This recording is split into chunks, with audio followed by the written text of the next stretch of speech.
Сәлеметсіздер ме достар? Бүгінгі әңгіме Қабыснама кітабынан алынды. Қабыснаманы Қайқауыз 63 жасында өзінің ұлы Дыланшаққа арнап жазады. Өзінің қартайғанын баяндай келіп, менің дүниедегі жиып терген ең қымбат асыл заттарым саған арнап жазған осы үгіт насихат кітабым.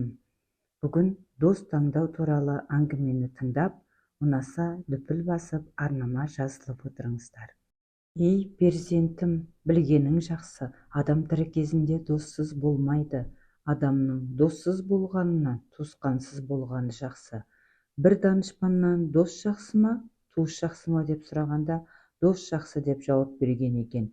Сондықтан достарыңның ісі туралы ойлағын. Оларға сый-сияпат жіберіп, қолыңнан келген жақсылығыңды істе. Өйткені әрбір кісі достарын есіне алмаса, достары да оны есінен шығарады. Ақырында ол адам доссыз қалады. Әр уақытта дос жаранды болуға әдеттен, өйткені кімнің досы көп болса, оның айыбы ашылмайды, бір-бірімен сыйласуы күшейеді. Бірақ жаңа досты таптым деп, ескі достан айырылма. Ескі достан жүз үйруші болма. Достарың әрдайым көп бола бергені жақсы. Жақсы дос, ол да бір үлкен дәулет. Көп адамдар туралы ойласақ, олар сеніменен достасқысы келеді. Бірақ достың ішінде жартылай достары да болады. Ондайлармен жақсы қарым-қатынаста бол. Жақсы жаман мәселелерде ақылдасып, қол үзбегенің жақсы. Олар сенен көп жақсылық көрсе, кейін бірте-бірте нағыз дос болып кетуі ықтимал. Ескендір Зұлқарнайыннан арзымайтын дүниемен бұл сипатта үлкен мемлекетті қалай қол астыңа бағындырдың деп сұрағанда, Ескендір жұмсақ мәміле, жылы сөз, ілтипатпен дұшпандарды қол астыма бағындырдым. Өзара келісумен достарымды жолға салдым. Сондықтан да көп мемлекетке ие болдым деп жауап беріпті. Білгенің жақсы, достарыңның достары да досың болады. Мүмкін оның сол адамға достығы сенің достығыңнан артықтау болған шығар. Егер досың сенің дұшпаныңды жақсы көрсе, ондай достан абай бол. Егер сенің досыңа басқа бір досың дұшпан болса, одан да абайла. Досың сені себепсіз кінәласа, оның достығынан дәмеленбе. Дүниеде одан айыпты, одан жаман адам болмайды. Білгенің жөн, дүниеде айыпсыз адам болмайды. Алайда өзің шапағатты, әрі сақы, пейілді бол. Мұндай адамдардың айыбы аз болады. Сыйлай білмейтін, қадіріңе жетпейтін жандармен достаспа. Ондайлардың қасиеті болмайды. Олар тек нан досы қатарында деп есепте де, жан досыңның қатарына қоспағың. Нан достары ар намыс достарынан болмайды.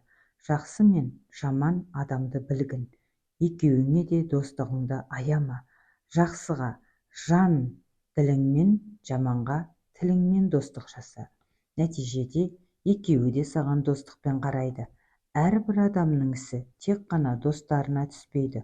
Уақыты келгенде зәрулікпен жамандарға да түседі. Сондықтан жоғарыда айтылған екі бағыттағы адамдардың достығын дамыта бергенің жақсы. Ақылсыз адамдармен дос болудан сақтан.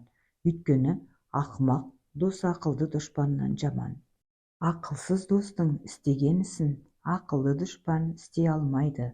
Жоғары дәрежелі, адамгершілігі күшті, білімді, опалы кісілермен достассаң, сен өзіңнің адамгершілік шапағатың, іліміңмен жұртқа атағың жайылады. Адамгершілігі аз, мейір шапағаты кем, ілімсіз адамдармен бірге болма. Бұл сияқты адамдармен жолдас болғаннан болмаған жақсы. Достарыңның қызметін босқа өткізбе. Босқа өткізгендеріңді жұртқа жарияламаудың қамына кіріс. Адамдарды екі топқа бөледі.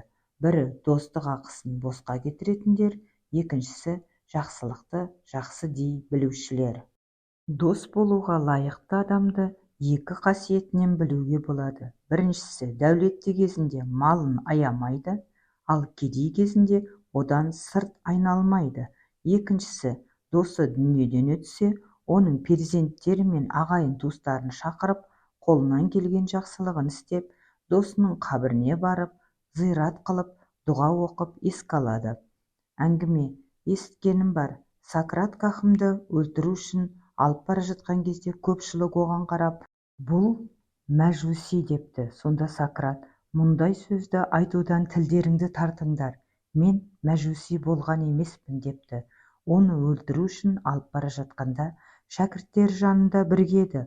Бұлар көзіне жас алып, ей хакім, енді өлімге бел байладыңыз, сізді қай жерге қоямыз деді. Қайсы жерді көңілдерің ұнатса, сол жерге қойыңдар. Денем қай жерге көмілсе, сүйегім де сол жерде болады. Тек мені естеріңе сақтасаңдар болады деген екен. Ей перзентім, сенің адамдармен достық қатынасың орташа болсын. Достарым көп деп әркімге үміт түймесін қадауға әдеттенбе. Ілгері мен соңғыға қара, достарыңның көзқарасынан хабарсыз болма. Егер сенің 1000 досың болса да, сыртынан қарағанда соның бәріне сенен достығы мықты адам болмасын. Достықты молшылықта, сырласуға, тұз-дәмдестік пен қиыншылықта, пайда мен зиянда сынап көр. Досың сенің жауыңмен жау болмаса, оны дос демегің. Жай бір танысым дей сал. Досыңа дос кезінде бір нәрсе де үйретпе.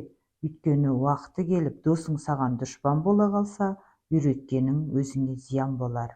Өкінішке тап боласың. Кедей болсаң, дәулеттімен дос болма. Өйткені кедеймен ешкімде дос болғысы келмейді. Шын мәнінде малды адамдар кедейді жаман көреді. Сондықтан да өзіңе лайықты досты ізде. Егер сен дәулетті болсаң, кедейді дос қылсаң орынды. Жалпы халықтың достығына көңілің таза, ақ болсын. Сол сияқты барлық істеріңде де туралықты, әділдікті басшылыққа алғың. Егер досыңның көңілі ешқандай себепсіз сенен қалса, оның көңілін аулауға, бетін өзіңе қайтаруға әрекет етпе. Дәмеленгіш, кекшіл достан аулақ бол. Оның достығы нағыз достық емес, уақытша пайдалану ғана. Біреудің табысын көре алмайтын бақылдармен достаспа. Кекшіл, қызғаншақ, іші тар, сараң адамдар достыққа лайықты деуге болмайды. Бақылдың малы таусылғанда кекшілдің кегі кетпейді. Олар сенімен кінәласып, араздасып, ажырайды. Сен дос таңдау жайлы мәлімет алдың. Енді дұшпаныңнан қалай құтылудың жолын білгіңіз келсе, келесі әңгімені жіберіп алмаңыз. Тыңдағандарыңызға рахмет.